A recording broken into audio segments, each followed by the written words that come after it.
नाजरीन, आज के दौर में भी टेलीविजन को बारीक बीनी से देखने वाले नाजिर मलिक हमारे साथ स्टूडियोज में मौजूद हैं। आइए इनसे बात करते हैं। अरे भाई, बात यह है कि हम टेलीविजन को गौर से देखते हैं, लेकिन ये बारीक बीनी वाला लफ्ज इस्तेमाल करके आप क्या साबित करना चाहते हैं? कि हम कोई टेलीविजन के अंदर घुसे हुए कीड़े हैं? या टेलीविजन देखने के लिए हमने माइक्रोस्कोप घर में रखी हुई है? नाजिर मियाँ, हम तो ये कहना चाहते हैं कि आप बड़े पाकिस्तान लवर हैं, कल्चर लवर हैं और टेलीविजन को बड़े गौर से देखते हैं और हमें आकर प्रोग्राम में टेलीविजन की खराबियां बताते हैं। लो भाई लो, आपकी इन्हीं बातों की वजह से हमारे घर में फसाद बर्पा हो गया है। भाई, हमारी कौन सी बात से आपके घर में फसाद बर्पा हो गया है? हमने कौन सी गलत बात कर दी है? यही जो आपने प्रोग्राम में मशहूर कर रखा है कि हम टेलीविजन की छिपी हुई खराबियां ढूंढ लेते हैं। हाँ, तो इसमें कौन सी गलत बात है? अरे मियाँ, आपको नहीं मालूम, हमारी बेगम के एक दूर के रिश्तेदार हैं, अंकल उनके, उन्हें नीलाम घर से तारक अजीज साहब ने एक टेलीविजन दिया था। अच्छा। जो उनको बहुत प्यारा लगता है। पिछले दिनों खराब हुआ तो वो टेलीविजन उठा के हमारे घर ले आए और कहने लगे, नाज़र मियाँ, सुना है तुम टेलीविजन की खराबी ढूंढ लेते हो, जरा हमारा टेलीविजन तो देख दो। हमने बस इतना कहा कि चचा हुजूर, हम टीवी के नाजिर हैं, मैकेनिक नहीं हैं। बस इतनी सी बात पे वो चचा उनके और बेगम साहिबा दोनों ही नाराज हो गए। उसी नाराजगी की वजह से हमारी बेगम साहिबा ने हमसे टेलीविजन का रिमोट छीन लिया और कहीं छुपा दिया। तो जी नादर साहब को रिमोट खोलो ना, तो इन्हां दा वही हाल हुंदा है जो गोगे को रोटी खोवो तो इहदा हाल हुंदा है। तो इसका मतलब है कि आजकल आप टेलीविजन नहीं देख रहे? ऐसी भी बात नहीं है। बेगम की तबीयत के हिसाब से हमने घर में 3-4 रिमोट हिफ्ज़े मा तकद्दुम के तौर पे छुपाए हुए हैं। जैसे फिल्मों में वो पुलिस वाला या विलन अपने घर में जगह जगह असलहा नहीं छुपा लेता, वैसे ही हमने भी 3-4 रिमोट छुपाए हुए हैं। जब बेगम साहिबा नाराज होकर छुपा लें तो हम दूसरा निकाल लेते हैं। मलिक साहब, आप तो बड़े कुन्ने हैं। गुन्ने नहीं हैं, टेलीविजन के बगैर हम रह नहीं सकते। चलें फिर इधर उधर की बातें छोड़ें और सीधा मुद्दे पर आएं। भाई, मुद्दा तो ये है कि हमें आजकल टेलीविजन देखते हुए बड़ी शर्मिंदगी महसूस होती है। क्या बताएं आपको अली मियाँ, जिस तरह की बातें और मौजुआत हमारे टेलीविजन पर रमजान ट्रांसमिशन के नाम पर डिस्कस हो रहे हैं, अरे भाई, उसे देखकर बंदा सिर्फ शर्मिंदा ही हो सकता है। उसका कोई इलाज है तो आप बता दीजिए। तो मलिक साहब, फिर मेरे को एक आइडिया है जी फरमाइए। तुसी नवे प्रोग्राम वेखे ही ना करो, तुसी पुराने मैच ला के देखा करो। यार देखिए, मौसूफ ने कैसी फजूल बात कर दी है। यानी घर के दरवाजे पे गंदगी का ढेर है और हम खिड़की से आना जाना शुरू कर दिया। अरे भाई, आप लोगों को अंदाजा ही नहीं है, टेलीविजन सिर्फ एक स्क्रीन या प्रोग्राम का नाम नहीं है। यह हमारे मुल्क का, हमारे माशरे का दरवाजा है। अरे वाह। आप इसी से दाखिल होके देखते हैं कि हमारे मुल्क के अंदर क्या हालात हैं और किस तरह की कौम बस रही है। क्या बात है।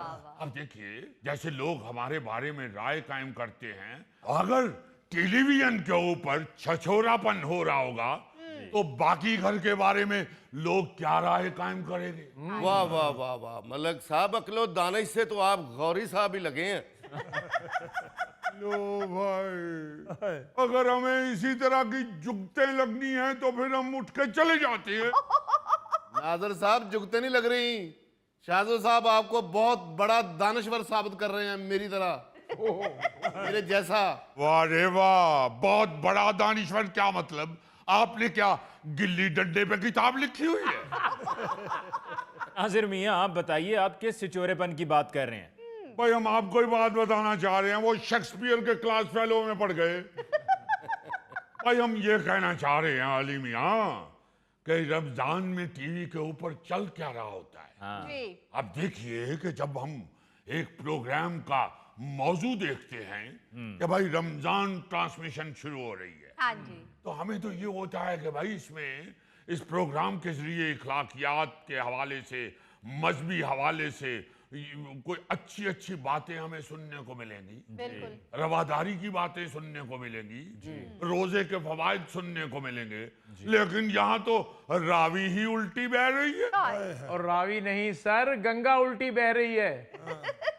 क्यों भाई, गंगा ने ठेका ले रखा है कि सिर्फ वही उल्टी बह सकती है? हमारा रावी है, हम उसे क्यों ना उल्टा बहाए? ठीक है सर, ठीक है सर। रावी नहीं गंगा, गंगा ने क्या सर्टिफिकेट लिया हुआ है? यादव के अंदर ये ममनू है कि आप गंगा के अलावा किसी को उल्टा बहा ही नहीं सकते। हम रावी उल्टी बहाएंगे। ਜਾਣਦੇ ਹੋ ਨਾਦਰ ਸਾਹਿਬ, ਰਾਵੀ ਦੀਆਂ ਮੱਛੀਆਂ ਵਿਚਾਰੀਆਂ ਕੰਮ ਤੇ ਜਾਣ ਰਹੀਆਂ, ਤੁਸੀਂ ਉਲਟਾ ਉਹਨਾਂ ਨੂੰ ਫੇਰ ਵਾਪਸ ਭੇਜਣ ਦੇ। अली मियाँ, अगर इसी तरह होना है तो भाई हम जा रहे हैं। हद हो गई है। मछलियां कौन से काम जा रही हैं भाई? मछलियों को तो सिर्फ सादा पानी ही चाहिए होता है। हाय। वो कौन सा मेहमान आने पर कोल्ड ड्रिंक लेने जा रही होती है? अच्छा जी, रावी उल्टा बह रहा है, आप बात शुरू करें। देखिए, हो सकता है रावी गंगा को ही देख के उल्टा बहनी शुरू हो गई हो। वो जैसे क्या कहते हैं कि खरबूजे को देख के खरबूजा रंग फड़ लेता है, हाय हाय हाय हाय। इसी तरह रावी भी उल्टा बह सकता है। हाँ, बात ये कर रहे थे हम भाई कि मसला ये है कि रमजान ट्रांसमिशन पर चलने वाले ये जो तमाशे हैं, जी भाई इनकी तरफ तवज्जो देनी चाहिए। साल में 11 महीने होते हैं भाई, उसमें ले लीजिए रेटिंग, हाय। चला लीजिए अपना शुगल मेला, बिठा लीजिए आप लड़ने वाले लोग। ओए होए। मगर खुदा रहा एक ऐसा महीना अल्लाह ताला ने जो हमें दिया हुआ है, अनायत किया हुआ है, जी। उसमें तो आप अपने खुदा के वास्ते, अपने मजहब के हवाले से, अपनी मजहबी रसूमात, अपने जो मजहबी रवायात हैं भाई, उनको खुदा के लिए लोगों के साथ इंट्रोड्यूस करवाएं। हाँ जी। अगली नस्ल के साथ उनको बताएं कि रमजानुल मुबारक के महीने में होना क्या चाहिए बिल्कुल। और लोगों को बताना क्या चाहिए और सिखाना क्या चाहिए। हाँ जी। थोड़े मौजू है, आपके मजहब के हवाले से भी थोड़े मौजू है, रमजानुल मुबारक के हवाले से भी थोड़े मौजू है। हाँ। अभी आप अपने किसी भी रिपोर्टर को माइक दे के भेजिए किसी भी गांव में या थोड़े से दूर इलाके में, उनसे जाके मजहब के हवाले से सवालात करके देखिए कितना दूर हो चुके हैं लोग मजहब से, दीन से कितना दूर हो चुके हैं। हाय। मैं आपको एक और बात बता दूं, ये जो तमाशा लगा हुआ है ना पूरी दुनिया में मुसलमानों का, ये सिर्फ दीन की दूरी की वजह से है। ओए। बिल्कुल। हम पता नहीं किन चक्रों में पड़े हुए हैं। रेटिंग पकड़ लीजिए बिल्कुल। भाई, खुदा के वास्ते और बहुत से प्रोग्राम चल रहे हैं, इस शुगल मेले वाले भी और एंटरटेनमेंट वाले भी और फिर लड़ाई झगड़ों वाले भी। जी। मगर ये एक महीने में जो आप शहरी ट्रांसमिशन के नाम से आप प्रोग्राम करते हैं, हाँ। खुदा रहा वो तो सवाब और मुआशरे की इस्लाह के लिए कीजिए, हाँ जी। कोई हर्ज नहीं है इसमें। लेकिन नहीं, जब तक मिसाला ना डाल दिया जाए तब तक मजा ही नहीं आता आप टेलीविजन वालों को। और खुदा के वास्ते ये शहरी ट्रांसमिशन या रमजान ट्रांसमिशन में भी अपनी मिसाले की डब्बियां जो हैं वो बंद करके रखिए। गुजर जाए ये महीना, फिर निकाल लीजिएगा उन मिसाले वाली डब्बियों को। हाँ जी। अब देखिए, कहीं दो मुख्तलिफ नुक्ता नजर के मजहबी स्कॉलर बिठा के ऐसे ऐसे अजीब व गरीब सवालात और ऐसे ऐसे अजीब व गरीब मौजूआत दे दिए जाते हैं और बहस छेड़ ली जाती है, और उसके बाद फिर गर्मी सर्दी शुरू हो जाती है जी। और फिर कहते हैं जी वाह वाह वाह वाह वाह वाह।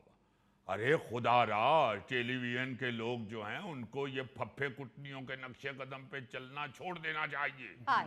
एक दूसरे को लगे लिपटे अंदाज में ऐसी ऐसी तंज करते हैं, ऐसे ऐसे ताने देते हैं कि झगड़ा शुरू हो जाता है। हाँ जी। क्लिप वायरल होने लगते हैं जी। तो दूसरे शो वालों को पसीने छूटने लग जाते हैं कि हम रह गए पीछे, हाय। ये देखिए क्या रेटिंग आ गई। अरे भाड़ में जाए रेटिंग, खुदा के वास्ते अपने जमीर पे कायम रहिए। सही कह रहे हैं आप। हर दूसरे प्रोग्राम में मियाँ बीवी के झगड़े ही नहीं खत्म होते, तलाक के मौजूद नहीं खत्म होते। ये देखिए, खुल के बताइए ना, खुल के बताइए। प्रोग्रामों की वजह से घरों में कैसे कैसे झगड़े शुरू हो जाते हैं, खुल के क्यों नहीं बता रहे? नहीं नहीं, इनको खोले ना, फिर प्रॉब्लम हो जाएगी।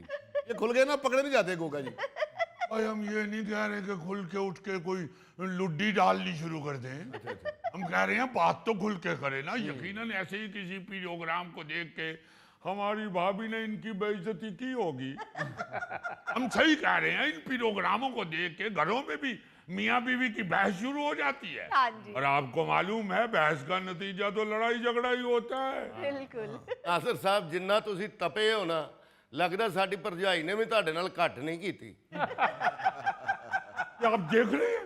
जी हाँ। खाना प्रोग्राम से पहले भी इन्होंने पूछा और मैंने इनको बताया कि चुप रहिए, प्रोग्राम खत्म होगा तो आपको बताऊंगा। मगर इन्होंने चलते प्रोग्राम में दरफुंतनी छोड़ दी। ये दरफुंतनी क्या होती है मलिक साहब? भाई दरफुंतनी ये आपके दरमियान में बैठी हुई है। सर मैं इंसान हूँ, दरफुंतरी नहीं हूँ। आप यकीन मानिए, अगर दरफुंतनी की कोई इंसानी शक्ल होती तो ऐसी ही होती। नाज़रीन, इसके साथ ही हम लेते हैं